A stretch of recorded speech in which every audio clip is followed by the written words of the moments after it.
There are plenty of shows that I love, I will keep listening, but I'm probably not going to recommend them because something is just holding me back a little bit, like reputational risk. And so it's just safer not to do it whatsoever. Most podcast marketing is word of mouth. So people are saying, have you heard this show? You've got to give your listeners the easiest, simplest soundbite. As soon as they have to explain something, you've lost the plot. Welcome back to another podcast roast where in every episode we dissect one of our listeners' show's packaging, and so their title, cover art, show description, episode titles, and more, to help them make some tweaks to unlock more growth for their show by attracting and converting more browsers into listeners. And today on the skewer, we have Advancing with Amy / Mental Health Warrior and Neurospicy Mama. This is the title here, so I already have some feelings of where this might lead from our listener, Amy Taylor. So, Justin, as you pull up the show here in Spotify, initial thoughts on the title? Looks like there's maybe two titles here and the cover art as you start to go through the packaging. Yeah.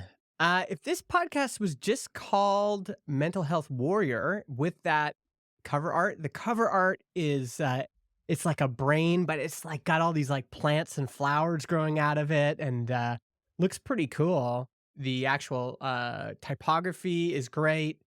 I think you and I have the same critique, which is too many titles here. Is this podcast called Mental Health Warrior, or is it called Advancing with Amy, or is it called Neurospicy Mama? Mental Health Warrior is the shareable version of this show. That's the shareable name. Advancing with Amy could also be, that feels like I could audibly share that with a friend at a coffee shop. Neurospicy Mama, maybe. I don't particularly like that name as much, but again, sometimes I'm not in the audience for these podcasts, so maybe that would appeal more to an audience. So I think you got to choose with a brand. You want to be as simple, as memorable, and as shareable as possible.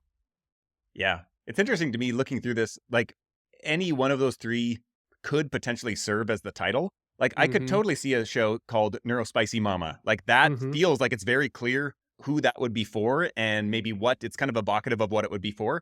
Mental Health Warrior is very clear what that show is for, and it's a little bit less clear on maybe who it's for. But then there's the Advancing with Amy, where that doesn't really tell me anything about what the show is for. And as I start to look at the description here, it looks like Advancing with Amy is actually the name of the show. And so what's confusing is that Advancing with Amy shows up as the first part in the podcast title field. It also shows up in the description, but it doesn't actually show up at all on the cover art.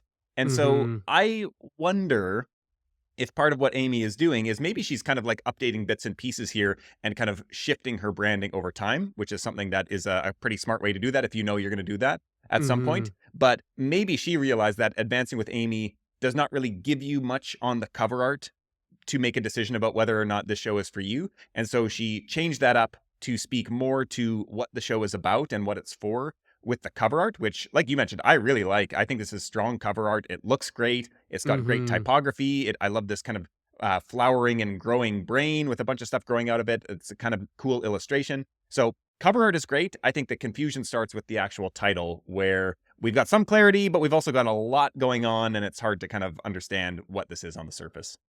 Yeah.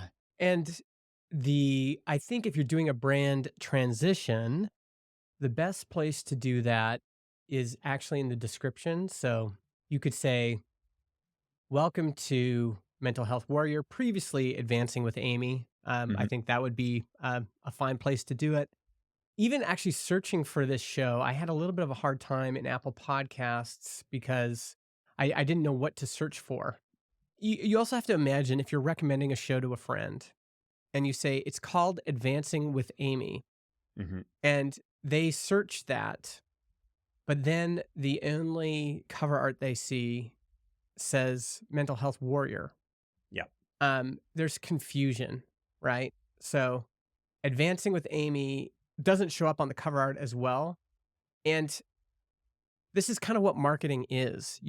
You are drawing people into your show, and you're making it more likely that they're going to click. Yeah. Most podcast marketing is word of mouth. So people are saying, have you heard this show? And you've got to give your listeners the easiest, simplest soundbite. And as soon as they have to explain something, like it's called Advancing with Amy, but the cover art says Mental Health Warrior, you've lost the plot, right? Yeah. So yeah, I would choose which one you're gonna go with. Once you make that decision, announce it, and then just go with it. Like that's the direction we're going. Yeah, it actually makes me think of a conversation that I had in my Podcast Marketing Academy community a few weeks ago, maybe a month ago. We had this workshop on kind of workshopping people's visual and kind of their packaging hooks. And so the Mm, idea was we had a 2-hour call. People could submit to their show, and we as a group would go through and kind of they would bring something that they're looking for feedback on. Maybe it was the title, maybe it was the cover art. And we had one of our members who brought it was both the title and the cover art that they were wanting feedback on. They were thinking about a rebrand, and it was a show for actually somewhat similar to this. It was for mental health professionals in more of a kind of therapist counselor type setting. And we actually had another one of our members. His wife was a former therapist who now managed a team of therapists, and so she was the ideal person for this show. And mhm, he actually brought up this really interesting point where he said, yeah, I don't know, my wife would never recommend this show based on its current title and cover art because it feels too cutesy, or it was something along those lines.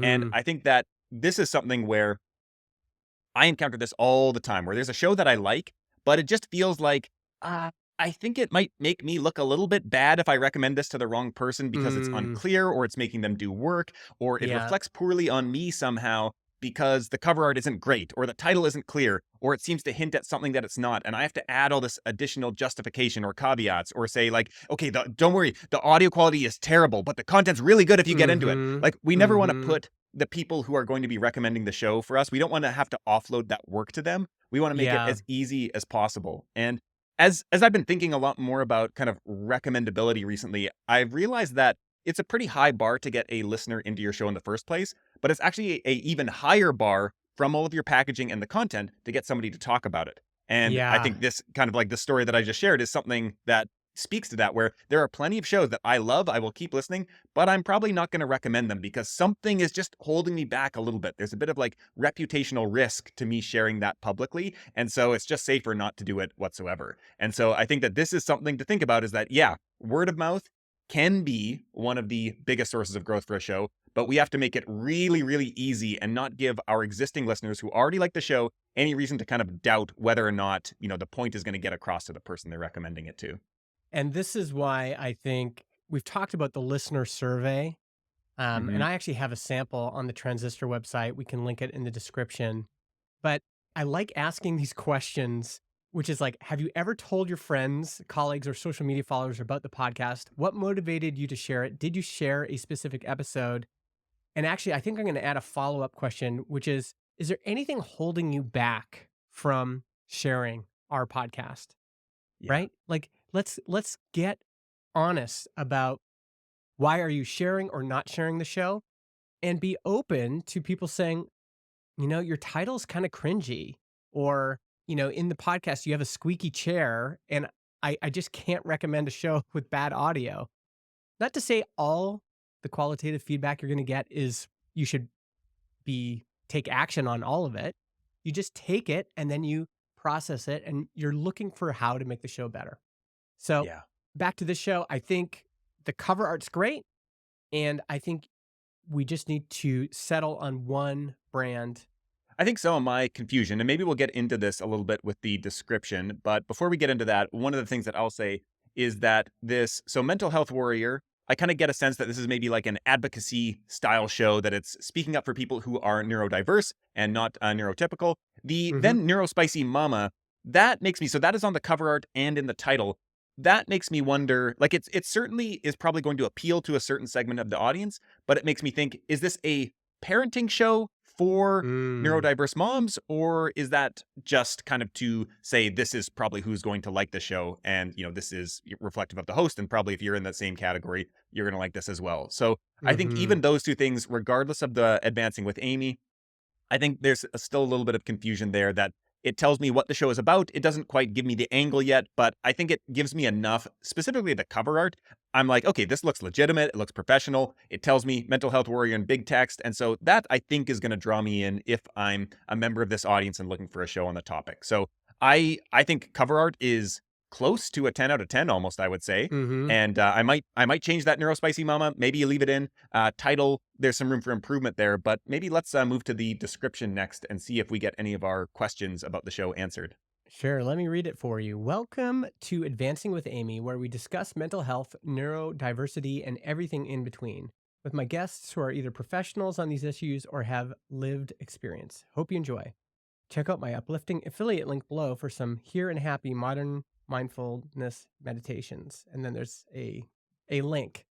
Okay, so yeah, thoughts on the description there?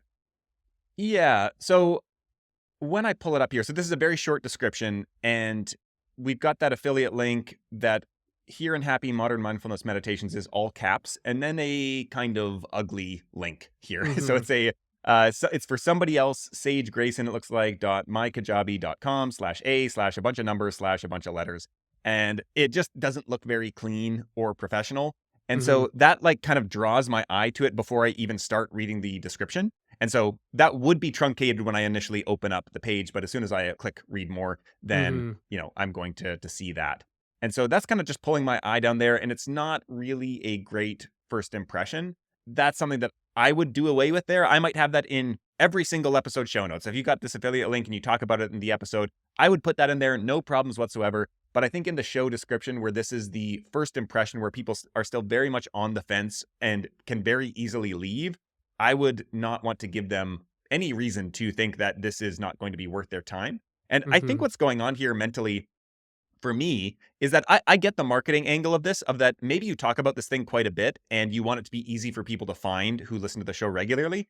But before they listen to the show regularly, they need to listen the first time. And if this turns them off, you're never going to get them that far. And so I think what's going on in my mind as I look at this and pull it up, it feels like I'm being sold to already. We haven't even got into the podcast and I'm already being pitched on something. And so that makes me think, whether or not I am consciously aware of this or not, it sets me up to think, oh, there's going to be a lot of pitching on the show. If I haven't even gotten into the listening, and already I've got an ad in my face. And so I think that that's something that, podcast listeners are fairly tolerant of advertising in shows, but I think that nobody wants ads. We tolerate them if the content is great, but first we need to be won over by great content. And so we have not won somebody over yet at this point. So I would get rid of that, move that to the episode show notes, and then I would also probably start to flesh out this description a little bit more. And I'm curious if you have ideas on what you'd like to see in the description. Yeah, she has a trailer episode, and so I think that should be our next step, to listen to that, get a sense of what the show's about. I agree that the affiliate link is not, it's just the wrong place and the wrong time in the order of things. This is your billboard, the marquee on the theater. This is like trying to get people in the door. And if you're going to have some sort of ad or affiliate link, I would put it in the show notes, like you said. And also, I think it's going to be more effective there, right? You're going to be in an episode saying, hey, this week's sponsor is this. You can find the link in the show notes. So it's just the wrong time and place. I think it's probably, first of all, not extremely effective here. In Spotify on the web, it shows up as a text link. It's not even clickable. And in a lot of these podcast players, my guess is this is not going to be clickable. It was clickable in Apple Podcasts on desktop if you click through. But again, I don't think you're going to get many clicks there. Yeah. So I would just remove it. Why don't we listen to the trailer episode? Yeah, let's do it. All right. 3, 2, 1. Welcome to Advancing with Amy. I'm Amy, a mental health warrior and neurospicy mama. As your host, I'm thrilled to embark on this journey with you. I'm a passionate mental health advocate and a dedicated social worker. And I've designed this podcast to support and empower those navigating the complexities of mental health and neurodiversity. Each week, we'll dive into topics that matter to you: mental health, neurodiversity, self-care, and personal growth. Together, we will explore vital issues like anxiety, depression, self-esteem, body image, relationships, and more. By conducting guest interviews with experts, authors, and resilient individuals who've overcome considerable struggles, we aim to foster a community grounded in understanding, compassion, and healing. While I bring my professional experience to the show, I do want to remind our listeners that I am not a licensed therapist, counselor, or doctor. Our conversations are intended to be informative and inspiring, but they're not a substitute for professional medical advice. If you're facing severe mental health challenges, I encourage you to seek assistance from qualified professionals and text 988 for help if needed. However, what we do offer here is an invitation to join hands with a collective of individuals who will support each other, share inspiring stories, and offer strategies for personal growth. Our mission is to help you reshape your story, cultivate fulfillment and authenticity, and become the mental health warrior you were meant to be. And remember, be gentle with yourself on this journey. You are not alone, and we're all in this together. Thank you for tuning in to this introductory episode. Get ready to be part of something special, a movement that champions mental strength and celebrates each step of the progress. Let's advance together, warriors.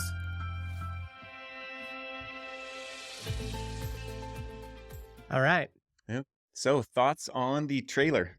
I mean, honestly, it's pretty solid, but I have suggestions. So I think it's mixed well. I was kind of vibing to that song.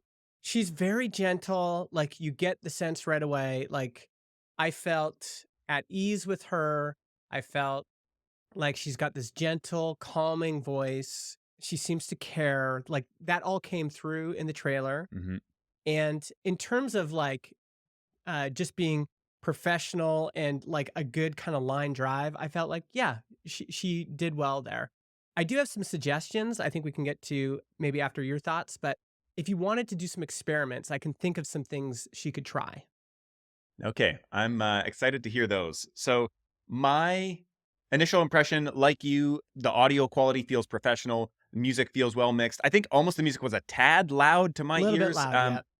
just a tad. But her voice sounded good. Like you, she has that kind of calm yet also confident kind of vibe where I felt Mm-hmm. in good hands with her, which is I Mm-hmm. think something that doesn't always come through from a host, where a host is kind of sometimes feels a little bit meek or timid. And I listened back to many of the first shows that I did, and I sound that way. And it's not something that, we've kind of talked a little bit about vocal inflection and intonation and how you bring energy to the mic, which is going to be at a heightened level than how you have a normal conversation. And so that's Mm-hmm. something that I think people should think about and listen back to your episodes and compare them to hosts of much more like popular big shows who are very seasoned hosts. And a lot of Mm-hmm. times you might need to do some like exercises to get yourself in the mood before you hit record. This is something that I still notice with our episodes of we tend to do back-to-back episodes, and the first episode that we start recording, we always ramp up a little bit into it. And then at the start of the second episode, we're already bringing the energy, and it's much more kind of like high level. So Yeah. that would be something that she is doing a great job of here. But I notice with a lot of times, you don't feel that confidence, that feeling like you're in good hands. So Mm-hmm. Amy's doing a great job here. On the kind of constructive feedback side of things, I totally get the reason to include a disclaimer here. But Mm-hmm. my sense is that this teaser episode is not actually giving any advice. And so if you have a disclaimer in the regular episodes where you may be giving advice or exploring these topics, I think that's great. I don't know what the legal issues are as well. I've listened to a number of shows in the health and wellness space, many shows over the years. I don't know that I've heard that kind of disclaimer in the teaser. So Mm-hmm. personally, I would get rid of that or include that at the very end, if anything at all. Mm-hmm. But that's kind of my initial reaction to this. And I've got some more thoughts as well that probably apply to the show as a whole, but I'd like to hear your suggestions that came to mind for you. So, I mean, again, a solid line drive. I think this is a great effort for a teaser. There's a couple things. One, and we all need to do this more. Listen back to your episodes, listen back to your YouTube videos, and whenever you feel your attention waning, you got to cut. You got to make a cut. And so around the disclaimer, she was so professional. I felt like it was too professional. And this Mhm. is the risk I think I might suggest she take if she wanted to do an experiment is to re-record the trailer with less professionalism and more kind of just real human language. And Yeah. specifically, maybe lead with a story, maybe lead with an anecdote. And I think I also had this feeling that if she could choose a brand, Mental Health Warrior, that is going to shape everything else. Hmm. So, Mental Health Warrior is like, she gets on the mic and she goes, listen, I know it's hard for you. Like, you're out there every day fighting this issue and this issue and this issue, and you feel sometimes lost, sometimes like there's no hope, sometimes like you're alone. And this podcast, that's what we do here. For example, and then just give one example. And the one thing, the line that stood out for me was she said, our mission is to reshape your story. Hmm. And to me, that mission connects so well with the Mental Health Warrior brand. I just felt like advancing with Amy, it doesn't have the same Yeah. gravitas. It doesn't have the same kind of momentum with it. And so rebranding to something like Mental Health Warrior and then being just clear from the beginning, the mission of this show, like, why should you listen? It's to reshape your story. Well, that's what you need when you're feeling down or when you're feeling like nobody gets you or you're feeling like you just keep trying and trying and trying and you can't get over that wall, you know? I want to hear more of that emotion leading people in. It's interesting that you mentioned that because I was not aware necessarily of what was happening, but I totally tuned out. And then what made me realize it was when she said, while I do bring my professional experience into this, I'm not a therapist. And I was like, wait, what did I miss? Oh, what's her Mm, background? And I realized that I had actually essentially tuned out. And here I'm mhm. like, I'm not multitasking here. I'm like watching Spotify, like listening to this, and I tuned out at that moment. And Yeah. this is something that like there's no way to record anything that you're not going to have those lulls in it. And like every time when I'm editing our episodes, there's times when I tune out and I have to go back and be like, oh, well, cut that. Like if I'm Mhm. tuning out and I'm the editor, like other people are going to be tuning out as well. And so That's right. I I think your articulation of it, that it does feel too polished, too expected almost. It just sounds like exactly what, and I don't mean this in necessarily a bad way, but it feels almost like corporate, like what a Mhm. corporate, very safe, very Yeah. within, the bounds of what is acceptable in a podcast trailer. And I think it sounds professional, but it wasn't really pulling me in or grabbing me. And Mhm. I also like what you said about the brand. And I think that one of the things that I noticed in listening through this is I didn't get a sense of anything that was specific that would make me choose this show versus another. And Mhm. so there is a lot of content on neurodiversity and on mental health, which is great. And it's a wonderful thing that that field has expanded and really exploded over the past few years. But that Mhm. means that people have a lot of options on where they're going to get that content. And so Mhm. I think that what Amy and anybody else who's in this space or whatever your space is, you can be broad in some areas as long as you are specific in at least one area and like hyper Mhm. specific. And so that could be you could talk about almost anything if you had a super super super specific target audience. And so you were Mhm. filtering all the information in the world for those people, that would be fine. And you could make a show that's specific for you. We're going to talk about everything in the world. That could work potentially. The other thing is you Yeah. could take a broad audience and say, we're going to talk about a hyper narrow topic and we're going to go really narrow on that. And then the third kind of option here is you could bring a somewhat, this is a medium sized audience and topic. So we're talking about mental health, neurodiversity. These are already fairly niche and for people who are obviously neurodiverse or dealing with mental health issues. And so this is, not a super broad audience, but it's also not hyper specific. And there is a lot of content that addresses those people. But you could say, we're going to take a specific approach to solving this. And so that's where you're Mhm. saying, bringing up this idea of changing your story, that's even that feels on the surface like that could be kind of like a bit of generic advice. But Mhm. Amy could say, that is our thing. Our thing is we're building the brand around changing your story. And Mhm. I think what's interesting, you also brought in the brand piece here, the mental health warrior. One of the things about great brands is not just that they have a good looking logo or they have a nice name, but it's that they have legs essentially. And so you can Mm-hmm. take that and weave something about the brand as evocative, that it gives you a lot of runway to weave that into how you approach different topics and the metaphors that you use and the stories you tell and the language that you're using in all of your content. And so a word like warrior implies a lot of different language and stories and metaphors that you can use in your content. And Mm-hmm. so if that's what she wants to lean into, everything should tie back into this warrior mindset type of thing, and you can Yeah. bring that lens to it. And that becomes one of your differentiators where some people are going to be like, "Oh, that sounds too aggressive for me. That's not for me." And other people Mm-hmm. like, "Yes, I feel like I need to fight back against this and I feel like it's oppressing me in my life, and this is the feeling and the lens that is being channeled through this show that I need to get through whatever I'm dealing with." And so I Yeah. think a lot of times the seed is buried somewhere in your brand, somewhere in your content, but people aren't really taking it to the extreme, which is where it becomes like you need to take it that far for it to become something that people really latch onto and begin to associate with you in the way that it differentiates you from other shows. Yeah. And I'm actually having second thoughts about the warrior part now. Even if we look at the cover art, there's actually a mismatch between that word Hmm. warrior and the image we have there. The image is calming and organic and natural, and warrior just gives me a different feeling. And then Hmm. listening to Amy, I feel like she's just so calm.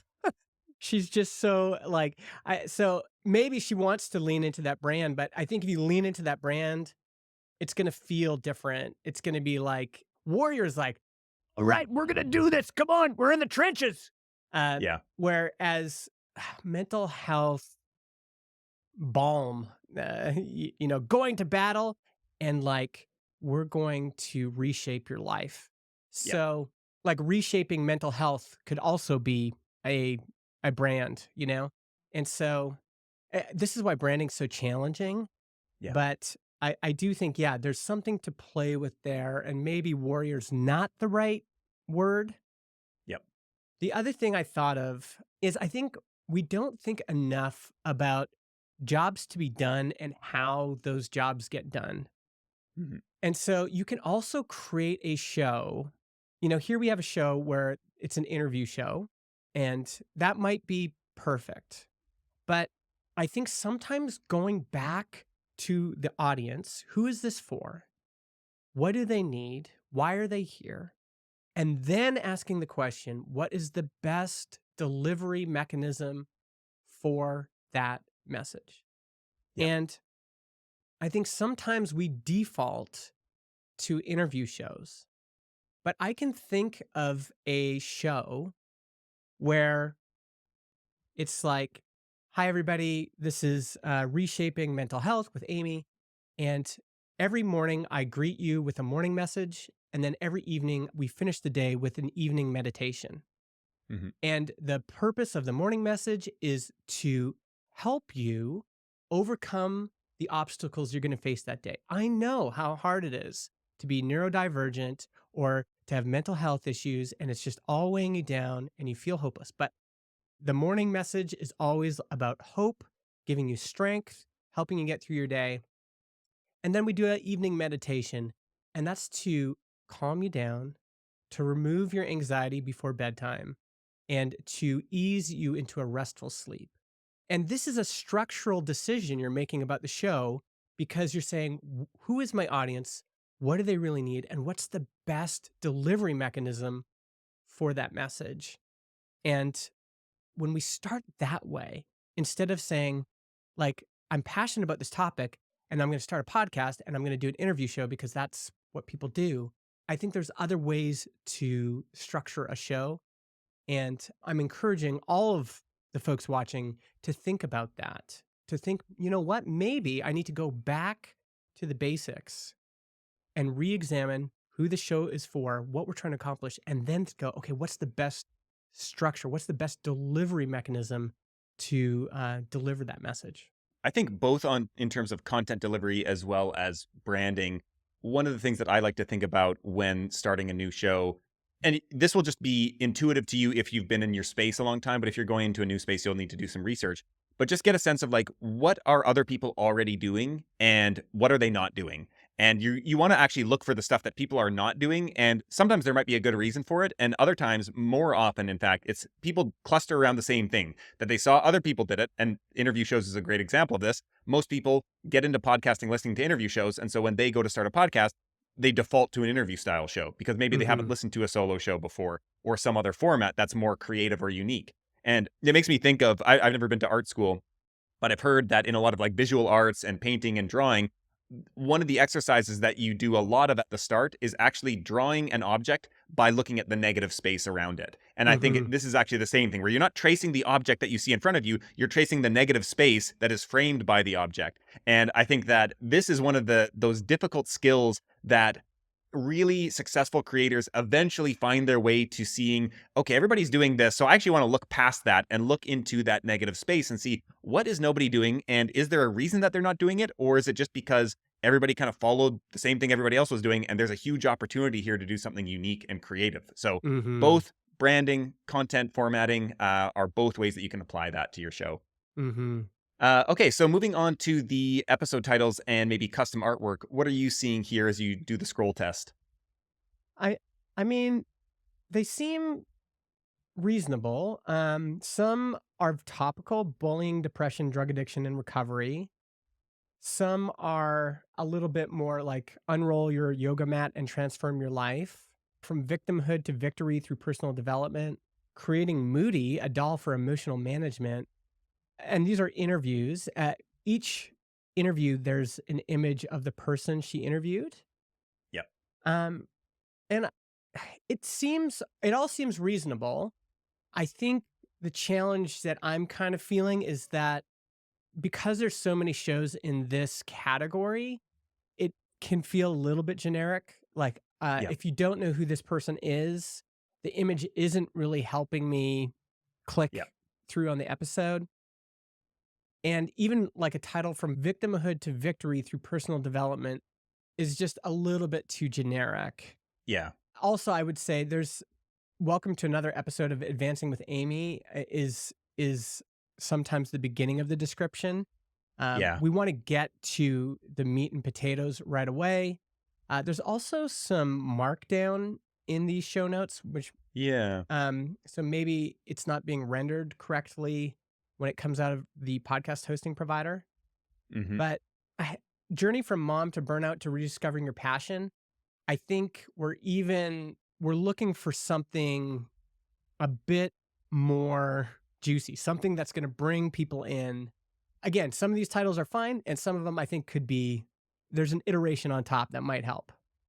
Yeah, I think what I'm feeling as I'm looking through these titles is that they feel like they're stories of the guest about their life and their struggles and their hopefully triumphs through them. Whereas what I'm looking for as a listener is how will this help me? That's what I want to know in the title is, so going like from victimhood to victory through personal development. If I feel like a victim, I probably don't actually associate or identify with that title. That's not something that people are typically going to say, oh yeah, I'm just a victim. They're probably people don't think that. And so that's not going to pull me in.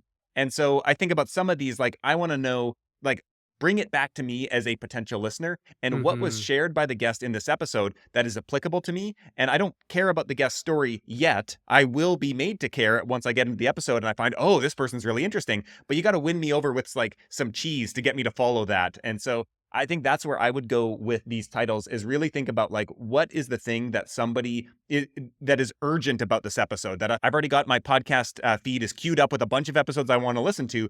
And I come across this, what is so good and so interesting that I'm bumping this to the top of the list, bumping everything down. And that's, I think, what the title needs to do. So, I think that these are too much about the guest and the story aspect, and I think you want to honor people's stories. But if you're trying to get people's listeners, there are probably thousands and thousands of episodes and blog posts that sound very similar to this on countless shows, both about mental health and neurodiversity and other topics, that it's really hard to win a new listener over because they've just seen something similar so many times. So overall, I think, again, a really solid kind of line drive from Amy here. I think we had some just different ideas that could be explored, branding, really focusing on who is this for, what message are we trying to convey, and then, what's the best delivery mechanism for that message. And if you decide to keep going with the interview show, to your point, let's focus on what's in it for the listener.